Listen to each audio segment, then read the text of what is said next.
¿Quién es Robert Sara? ¿Quién es este hombre que con su sola presencia y palabra impide que una persona se suicide? ¿Quién es este cardenal que en cuanto se pronuncia sobre cualquier cuestión, de inmediato saltan los titulares? ¿Es realmente un opositor al pontificado de Francisco? ¿Quién es Robert Sara?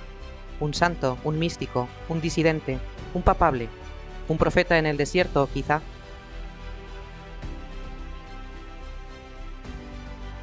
Non, le monde à ne pas aimer, c'est un autre monde. C'est le monde tel qu'il est devenu sous la domination de Satan et du péché. C'est le monde des idéologies qui nient la nature humaine et détruisent les familles.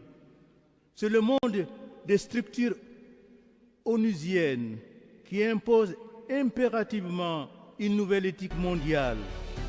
Et tous, nous devons nous soumettre. La vida del cardenal Sara es digna de ser llevada al cine y abordar todas sus reflexiones ocuparían una larga serie de documentales. Un cardenal que, tras ser portada de la conocida revista de tirada internacional Paris Match, supuso un conflicto, una incomodidad y motivo de queja para no pocos periodistas. Nos hallamos ante un hombre que interpela a la conciencia y eleva el espíritu tanto de creyentes como de no creyentes. Lo cierto es que como hombre de Iglesia era prácticamente desconocido hasta hace 10 años y ha ido ocupando poco a poco cada vez más protagonismo. Son incontables las entrevistas publicadas al cardenal, artículos de opinión sobre su figura y pensamiento, conferencias suyas por todo el mundo. Un botón de muestra de su atracción fue, por ejemplo, una conferencia suya impartida en Córdoba, que alcanzó más de 500.000 de visitas. En efecto, el primer lenguaje de Dios es el silencio. Para millones de católicos, el cardenal Sara es un punto de referencia espiritual y moral, una autoridad. También ha sido protagonista de ciertas polémicas, tanto con el Papa Benedicto como con el Papa Francisco, si bien manipuladas y exageradas por la prensa, dándole un carácter de sensacionalismo. Ofrecemos un rápido repaso a las temáticas principales de los últimos años por los que el cardenal se ha ido haciendo cada vez una persona más notoria. 2014 es el año en el que el Papa Francisco le nombra prefecto del culto divino y la disciplina de los sacramentos. Es la primera vez que empieza a sonar su nombre más allá de por su cargo en el Vaticano. El cardenal se pronuncia sobre grupos de presión que pretenden cambiar la enseñanza de la Iglesia respecto de la homosexualidad. En 2015 el volumen de titulares donde el cardenal es protagonista aumenta. Se le señala como papable, enfatiza la centralidad de la misa y recuerda que los sacerdotes deben celebrar la misa ad orientem, orientados al este como está establecido en la tradición litúrgica de la Iglesia. Habla del eclipse de Dios y propone el antídoto, oración y adoración. Habla con claridad sobre las nuevas ideologías destructoras del ser humano y de la familia. Ese mismo año sale a la luz su libro autobiográfico Dios o nada, convertido en bestseller mundial. En 2016, sus opiniones están centradas en la liturgia y en la familia. Pero por primera vez surge una aclaración por parte del Papa a unas palabras pronunciadas por el cardenal durante una conferencia en Londres, de nuevo sobre la orientación del sacerdote en la celebración de la misa. El Papa enfatiza poner el altar en el centro de atención de los fieles y el cardenal en la orientación del altar hacia Oriente. Ese mismo año presenta al público su libro, también bestseller, La fuerza del silencio, y en la presentación del libro el cardenal expresó: «Lo que estoy a punto de decir ahora no contradice mi sumisión y obediencia a la autoridad suprema de la Iglesia. Pero esta es mi esperanza. Si Dios quiere, cuando quiera y como quiera, en la liturgia se llevará a cabo la reforma de la reforma. A pesar del crujir de dientes, sucederá porque el futuro de la Iglesia está en juego. El deseo del cardenal es el de una reforma suave, sin sobresaltos, para redescubrir la importancia del silencio en la liturgia, que a menudo, según él, es demasiado habladora. En este punto, por ejemplo, en su biografía, señala que no le gustan las misas excesivamente largas en lugares de África, que en ocasiones llegan a las 6 horas, y que eso muestra que el centro no es la adoración a Dios, sino el ruido y el mirarse más a sí mismos que a Dios. Sucesivamente, en estos últimos años, se ha ido pronunciando cada vez con más claridad en cuestiones doctrinales que, bajo su punto de vista, están en peligro en la Iglesia. La hemeroteca se muestra incontestable.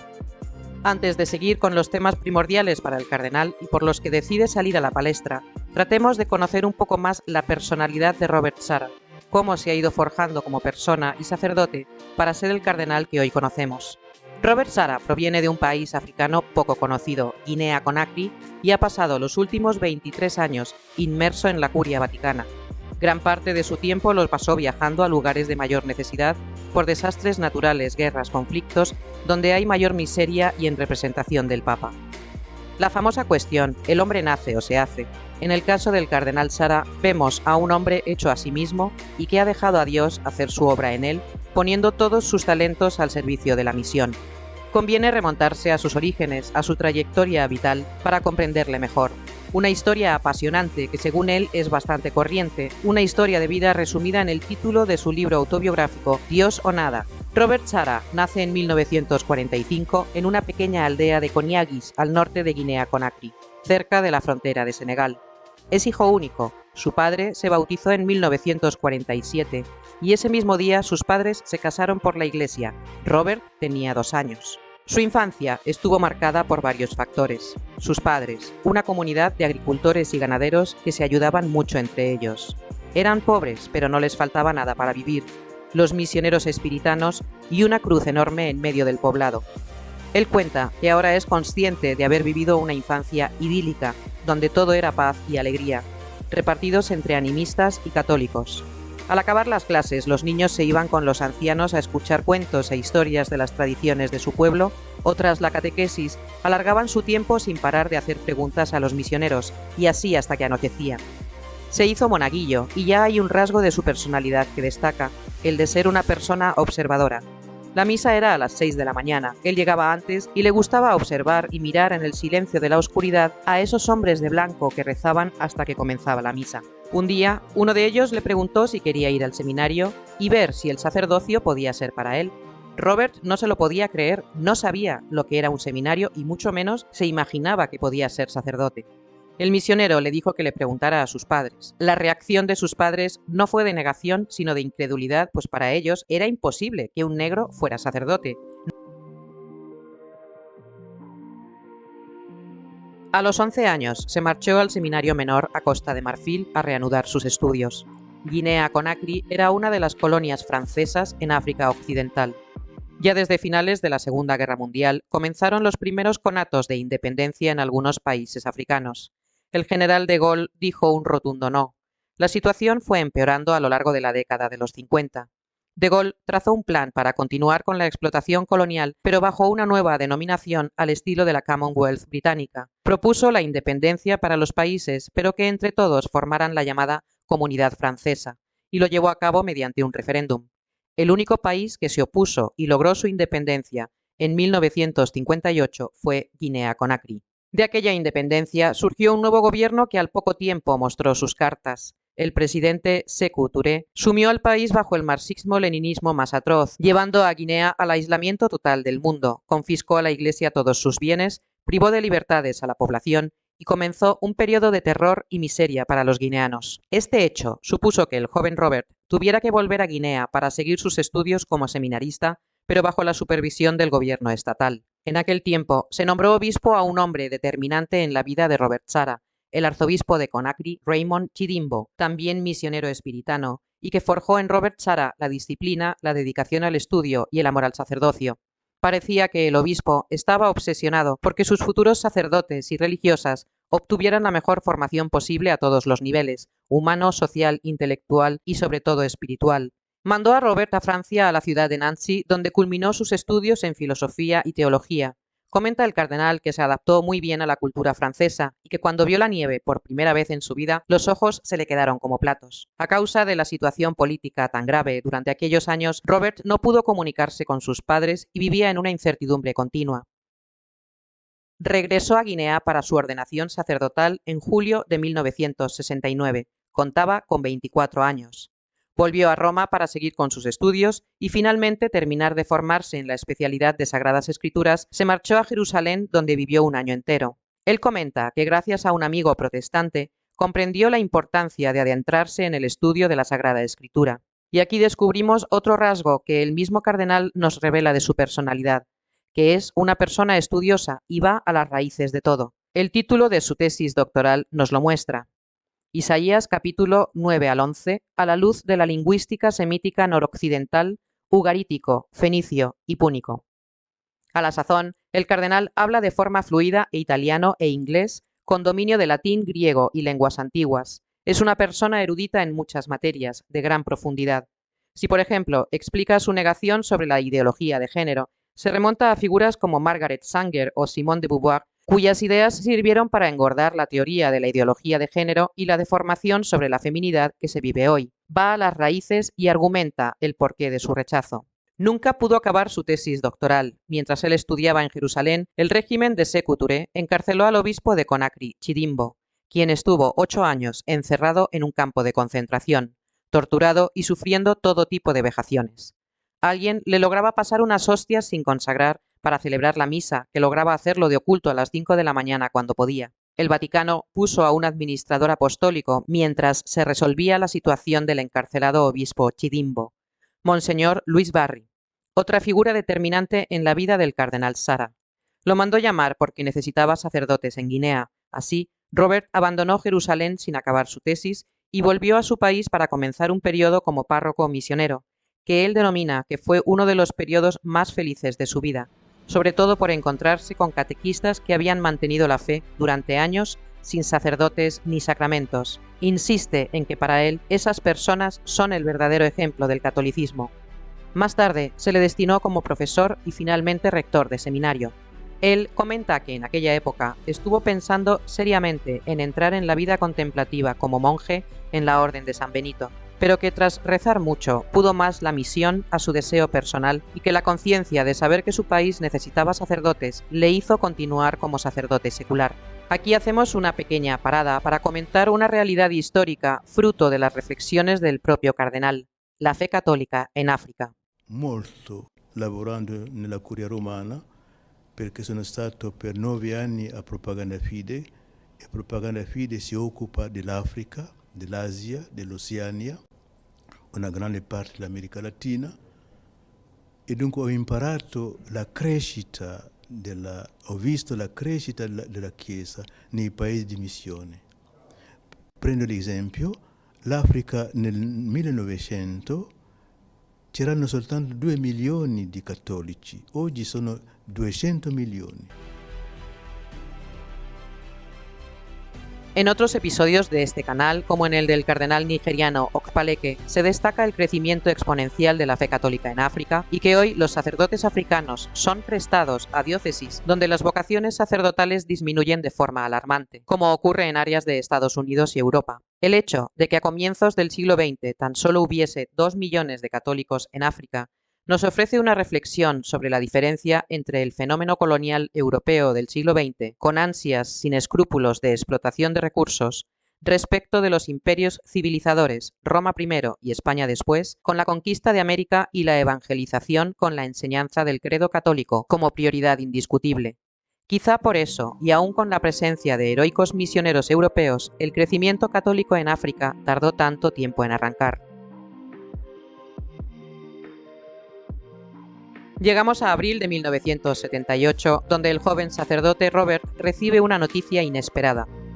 El Papa Pablo VI te ha nombrado obispo de Conakry, pero hay un problema. El gobierno no acepta tu elección. Según narra él, literalmente entró en crisis. No entendía cómo un joven sacerdote de 32 años, y según él, sin nada relevante, podía ser elegido por el Papa. Además de que nadie le conocía en Conakry. Todo sacerdote, al ser designado obispo, mantiene la posibilidad de decir no. y en un mar de dudas el sacerdote Sara se retiró unos días para ayunar y rezar. Solamente llevaba consigo una Biblia y los materiales para celebrar la misa. A la vuelta le confirmó a Monseñor Barry su aceptación. Sin embargo, tuvo que esperar más de 1 año y medio para recibir la ordenación episcopal.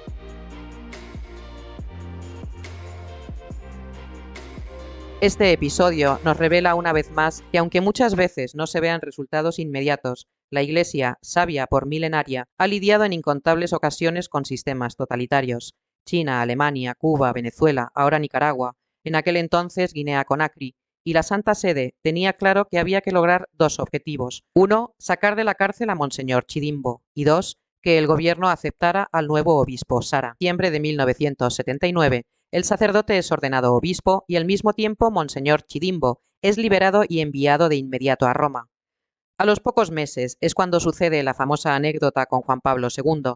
El obispo Sara viajó junto a otro obispo guineano a Roma para presentarse ante el Papa. Tuvieron que pelear mucho para conseguir la autorización del dictador para poder viajar a Roma. Por fin pudo encontrarse con el Papa. Este, por su apretada agenda, les invitó a su misa privada y al desayuno, y allí el Papa le preguntó su edad. Por aquel entonces, Robert tenía 34 años, y soltando una sonora carcajada, Juan Pablo II le dijo: «Eres un obispo bebé, un vescovo bambino».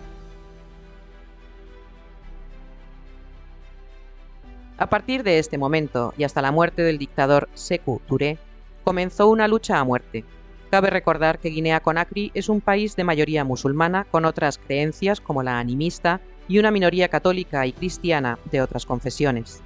El obispo Sara dio un paso al frente por su pueblo y adoptó una estrategia de diplomacia y cumplimiento estricto de las exigencias protocolarias de un gobierno comunista, pero también optando por hablar con claridad y denunciar las injusticias y calamidades de su país. El obispo sabía que el gobierno le vigilaba e infiltraba a personas de su entorno, al grado de que al poco de comenzar como obispo, narra en su biografía que su mayor deseo era conocer mejor y tratar con sus sacerdotes, así que les pidió que comieran con él.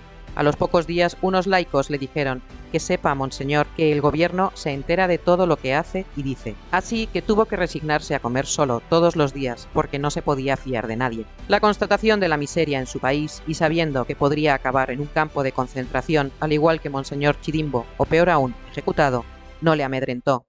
Le llevó a tomar la determinación de combatir por medio de la palabra con todas sus fuerzas al régimen tiránico, y comenzó a hablar y a denunciar las atrocidades del régimen dictatorial. Sékou Touré planeó cuidadosamente su ejecución, pero como cuenta el mismo cardenal, Dios una vez más le protegió. El comandante designado para arrestarle se cayó rompiéndose una pierna, y unas semanas después Sékou Touré sufrió un derrame cerebral. Como el cardenal Sara reseña en su biografía, hasta el día de su muerte, el 26 de marzo de 1984, Sékou Touré no dejó nunca de vigilar cuánto hacía y cada uno de mis movimientos. Unos días antes de morir, según las informaciones secretas a las que tuve acceso después de su entierro, había organizado minuciosamente mi arresto y ejecución.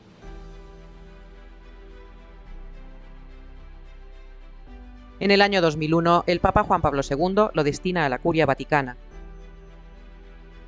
Unos años después, en 2010, el Papa Benedicto XVI lo nombra presidente del Pontificio Consejo Cor Unum, con estas palabras: «Excelencia, le he elegido para el Cor Unum porque sé que usted tiene experiencia del sufrimiento y el rostro de la pobreza.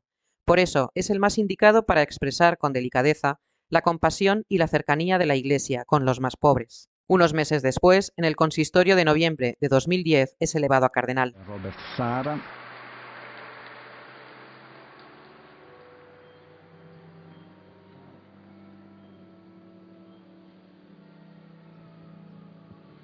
Ad honorem Dei omnipotens, sanctum apostolorum Petri et Pauli, tibi committimus diaconiam, sancti Pauli apostoli, diaconiam sancti Ioannis Bosco, in Tusculana, in nomine Patris et Filii et Spiritus Sancti.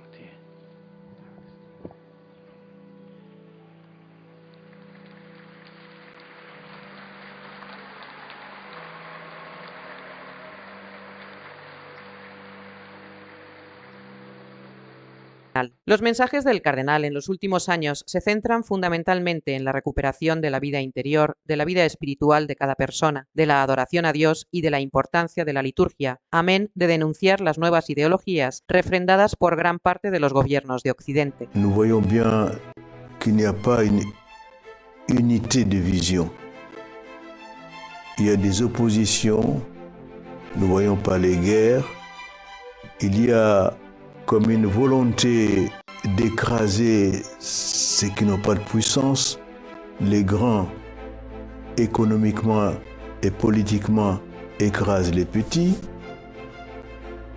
imposent leur vision idéologique, leur vision politique et économique aux petits, et naturellement menace également l'autonomie et la liberté des nations plus petites et plus faibles. Les humaines qui sont détruites, mais également des richesses culturelles qui sont détruites, des patrimoines qui sont détruits.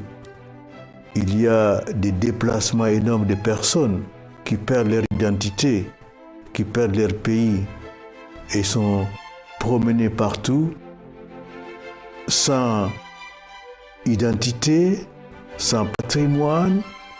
C'est des nomades perpétuels. Su postura sobre la emigración ilegal y masiva que llega a Europa es nítida y un claro ejemplo de no coincidir con lo que desde el Vaticano se proclama, aunque en los últimos tiempos se observan ligeros cambios contra las mafias que controlan e impulsan los éxodos masivos de jóvenes africanos. Sus últimos libros publicados revelan su urgencia e interés para profundizar más en las esencias de la fe católica. Se le ha intentado confrontar con el Papa Francisco, pero él lo niega. Quizá cuesta entender la libertad con la que se manejan estos hombres. Diríamos que están a otro nivel, que con diferencias visibles no rompen la caridad ni la obediencia, pero hay algunos, como el cardenal Sara, que lo que ve en conciencia que tiene que decir para preservar la tradición y la doctrina católica, lo dice. De ahí su primer paso en formar parte en 2015, tras el Sínodo de la Familia, en ser uno de los autores que firmó un libro de recopilación de textos que a todas luces ponía peros y reparos a algunos temas debatidos en el Sínodo. De igual modo, en octubre de 2023, el haber sido uno de los 5 cardenales firmantes de la famosa Dubia, planteando preguntas al Papa, y que hicieron público justo al comienzo del Sínodo de la Sinodalidad. Es una clara muestra de disconformidad con el tomo y las temáticas generales del sínodo en el que el cardenal no participó. Fundamentalmente, las discrepancias con el Papa Francisco han sido en lo relativo a la liturgia, uno de los campos de mayor predicación del cardenal Sara, porque para él, en la liturgia, en la misa, se adora a Dios y es el centro de la vida de todo católico. Lo que es sabido es que en el año 2020, al cumplir los 75 años de edad, el cardenal Sara presentó su renuncia como dicta el canon. En aquel momento, el Papa no aceptó su renuncia y el cardenal siguió en el cargo. Sin embargo, según parece, la publicación del libro Desde lo más hondo de nuestros corazones, donde el autor es el cardenal Sara y que además pidió una colaboración al Papa Benedicto XVI y donde expresamente se escribía sobre el celibato sacerdotal, entre otros temas, supuso la gota que debió colmar el vaso para que unos meses después, en febrero de 2021, el Papa lo cesara, porque no queda claro si el cardenal Sara presentó entonces su renuncia. La cuestión del libro se presentó ante los medios como una maniobra conjunta de los autores y de lo que el Papa Francisco no estaba al tanto. Hubo mucho revuelo y quizá un daño colateral fue el testigo directo de esta controversia, el obispo Ganswein. Dass sie im Prinzip beurlaubt hat als Präfekt? Also ich glaube ja, auch wenn das nur eine Hypothese ist. Da gab es damals ein Buch von einem Kardinal, der heißt Sara, und der hatte den Papa gebeten, ob er nicht einen Text habe, den er in dieses Buch über das Priestertum, ob er das hineinnehmen dürfe. Und dann hat Benedikt gesagt, ich habe für mich selber so um die 30 Seiten zum Priestertum geschrieben. Wenn er meine, dass für Priester und für junge Leute hilfreich ist, dann kann er das machen. Das hat er auch gemacht. Aber dann ist das Buch rausgekommen, als ob Benedikt und Sara die beiden Autoren waren. Da ging es dann los mit den Hackeleien, weil in diesem Buch sozusagen auch enthalten ist, dass die Sorge, es gab ja damals die Synode Amazonien, dass der Papa möglicherweise den Zölibat zur Disposition stellt oder aufhebt. Und Kardinal Sara hat da also sehr stark, also auch, das darf er ja auch, darf auch seine Meinung sagen. Und da Ratzinger eben da auch in diesem Buch genannt wurde, war offensichtlich da die Meinung, jetzt wird der Altpapst instrumentalisiert gegen Papst Franziskus, um eine bestimmte Entscheidung entweder zu verhindern oder um eine Entscheidung zu behalten. Und da habe ich den Eindruck, das war eben dann für Papst Franziskus der Moment, in dem er sagte, oder in dem er meinte, er hat mir nie gesagt, das ist des Buches willen, sondern er hat gesagt, Papst Benedikt ist jetzt älter geworden und er braucht jetzt mehr Hilfe, mehr Nähe und auch mehr Präsenz. Und Sie bleiben Präfekt, aber Sie machen die Arbeit jetzt nicht bei mir, sondern oben im Monasterio. El cardenal Robert Sarah es un hombre que se está pronunciando y denunciando desde años las lacras, las estructuras de pecado políticas y sociales en el mundo y también dentro de la Iglesia Católica. El autor de su biografía, el francés Nicolas Diat, lo define como un guerrero de la fe. Dejamos fuera de este perfil incontables razones para concluir que el cardenal Sarah no deja indiferente a nadie. Su radicalidad en la vivencia de la fe católica lo convierten en un testigo excepcional del siglo XXI, un santo, un místico, un papable, un predicador en el desierto. Lo cierto es que es un hombre habitado por la santidad de Dios, regido por su conciencia en todo momento, con aciertos y errores, y con una inquebrantable decisión por mostrar al mundo y dentro de la Iglesia Católica también, que Dios debe estar presente, y que debe estar presente además en la vida de la humanidad. Formó parte del cónclave de 2013 y solo Dios sabe si llegará a tiempo para votar en el próximo.